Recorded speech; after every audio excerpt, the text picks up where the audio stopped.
once before, but today we have all the details that you need to know about it. To start with the prices, it starts at 11.49 lakhs and here's everything that you get with it.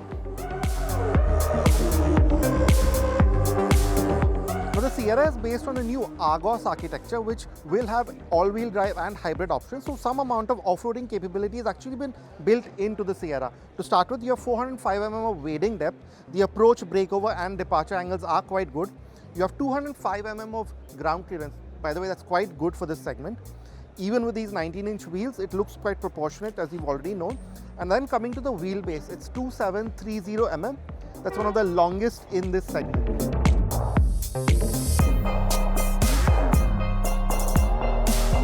Just like the front, you have this single piece 1.6 meter long LED DRL. You get a gesture function like in many new cars. Of course, this power tailgate function is always there. And being this very flat functional shape, just like the original Sierra, Tata Motors managed to carve out a lot of space. Now, you get 622 liters, which is quite good. Now, I'm assuming that's up to the roof. We'll have to check. And then you can also fold down the second row of seats and get 1257 liters, which is quite significant. Now, there are some practical touches here. You can sort of park your parcel tray in this position here.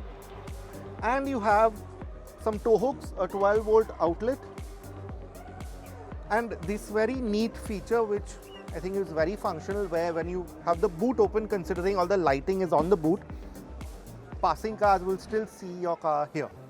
Now you know about the face, it's reminiscent of that old Sierra, that mask kind of look that it had, but this DRL, it's a single piece unit that's 1.8 meters in length, and Tata Motors had to work with its suppliers to actually make this happen. This is the first Indian-made car to actually get this technique. And now coming to these headlamps, they are very neatly integrated, but you'll know that they're only 17 mm thick. Again, it's a first for India. It's one of the slimmest headlamps you will find on a car made in India. Now, one of the more notable additions with the Sierra and for Tata in general is that they've launched the new 1.5 litre TGDI Hyperion engine with it, and here's more details about it. Now, this Hyperion engine is meant to compete with some world-class powertrains, so it's come packing. You have most of the tech that you would find in an engine of this type, like this variable cam timing, the direct injection system, and even a variable geometry turbocharger. Now, in terms of outputs, it's making 160 PS and 255 Newton meters. Now, that's par for the course in this segment, but unlike, say, many of the other cars here which are paired with DCTs, this one comes paired with the 6-speed Aisin torque converter. Now, we've seen this in many cars from many other brands, so it's a reliable, known powertrain. Now, Tata is still quite committed to diesel engines, so they've working on this 1.5 litre cryojet engine. It now makes 118 PS and quite a bit more torque than earlier. It makes 260 Nm when paired with the manual and 280 Nm when paired with the 6-speed AT. Now, one notable thing with this engine is that you still don't need a diesel exhaust fluid injection for this. They're still using other LNG technology, so you don't have to keep filling AdBlue in it, just like, say, in the Nexon. Now, you need a whole range of powertrains to be successful in this segment, and just like its main competitors, the Sierra will be available with a base 1.5 litre naturally aspirated engine. Now, this engine makes 106 PS and 145 Newton meters.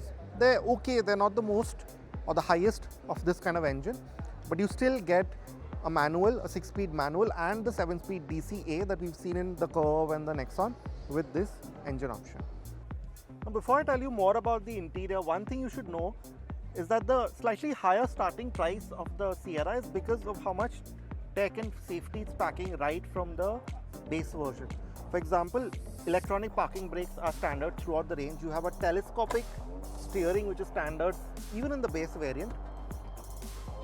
And of course, there's 6 airbags and everything else that you get in cars these days. Now, coming to this cabin, you'll notice that to start with, unlike many Tatas before, practicality has been given a lot of thought. To start with, you have this very comfortable feature that I really like in expensive cars. You now get it in the C segment, which is good. Now, I forgot to show you from behind, but that Boss mode is there as well. So if you're behind, that added degree of comfort. And unlike, say, in the Nexon, there's loads of space for your bottle holders and your phone. You have this charging spot here, which is quite convenient.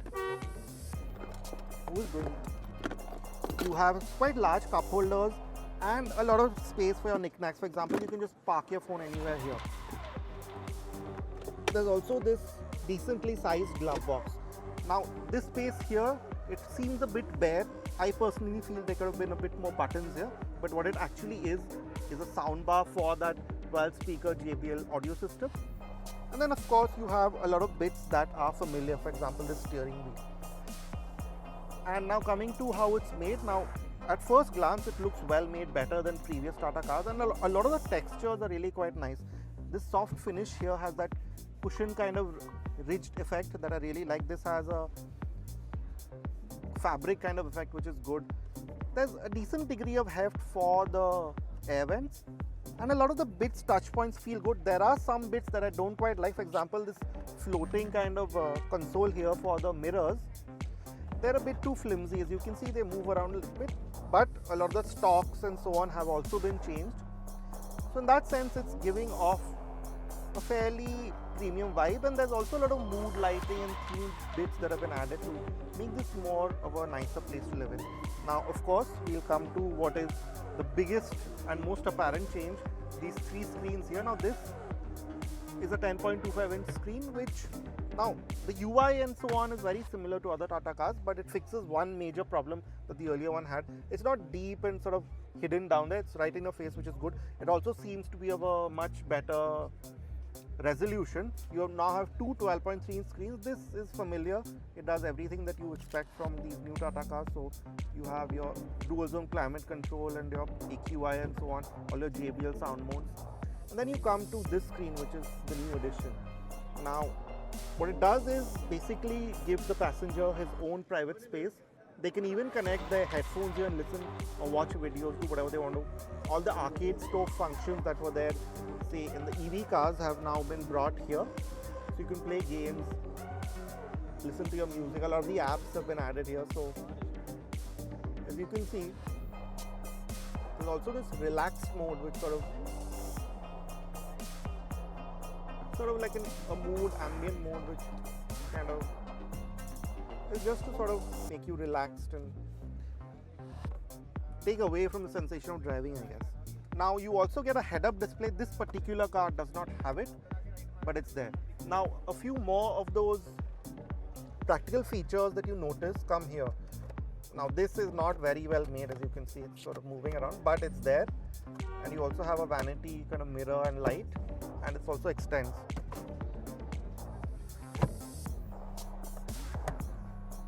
Now apart from this, you have a lot of other safety features like level 2 ADAS with a lot more functions. Now there's also the 360-degree camera and more features in the kind of blind view functions that you had. So in every respect, this has been improved over previous Tata cars. Now aside from all the new engines, there's also a more simplified kind of drive mode setup that the Sierra gets compared to earlier Tata cars. So you have a city and a sport mode, but the terrain modes, you have rain, normal and rough. And this toggle is quite hefty and nice to use. But just like earlier, you shall have a ventilate function. This seat happens to be powered, the front passenger seat isn't, but you have that other Tata cars have. Now, one of the things you notice with this new architecture is the kind of space that's been sort of extracted from it. It seems to be, at least at first glance, quite space efficient. Now this distance is one of the longest in this segment. It's about 316 mm. So what that means is you have a lot of knee room and leg room, as you can see. And the other new feature, which we didn't speak about in the other video, was this large sunroof. It's supposedly one of the longest that's been worked on in this segment. It's 1525 mm long and 925 mm wide. In fact, it's so large that they had to work backwards to sort of fit it into the car. But what that gives you is that sense of space and airiness that the original Sierra was known for, and that's sort of been carried forward here. Now coming to the other features in this rear seat, I have a 2-step recline for the backrest. I have 2 Type-C chargers, a space here for my phone, more pocket holders here, and then of course this sunshade and one of the speakers from that 12 speaker JBL sound system.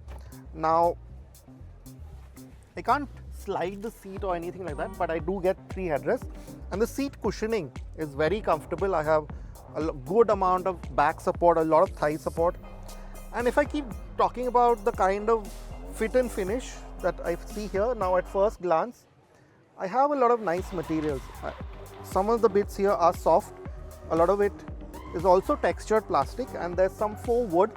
So overall it looks, at least at first glance, quite premium and quite well put together. Now having said that, this space, if you are sitting here, can sometimes feel a little bit claustrophobic, that big thick B pillar. And also when you pull up this sunshade, you'll notice that this area is not fully covered. Now you've seen the second row from the inside, but on the outside there's some interesting things going on. Now one of the reasons this Sierra is not a 3-door and it doesn't have that full glass pane like the original is for crash safety. Now Tata has worked very hard, like we saw in that demonstration of 2 Sierras actually crashing, which Tata says actually beats the mandated sort of B NCAP norms significantly. We don't have the full crash rating yet, but it's quite evident that this will probably be a 5-star rated car. But coming to some of the details, you'll notice that the seal for the windows is hidden to give you that very flat, clean look, again reminiscent of the older Sierra. This is something Range Rover and Land Rover also do. That's been brought here. And when you come here, you'll notice that this line is completely straight. It's not angled, curved. So it gives it that clean, that horizontal look of the original Sierra. So what do you think about the Tata Sierra now that you have all the specs and features that you didn't know about it so far? Do you think it can beat established rivals from all the car makers it's competing with in that C-SUV segment? And what do you think about the prices, and what do you think the rest of the range will be priced at? Let us know in the comments.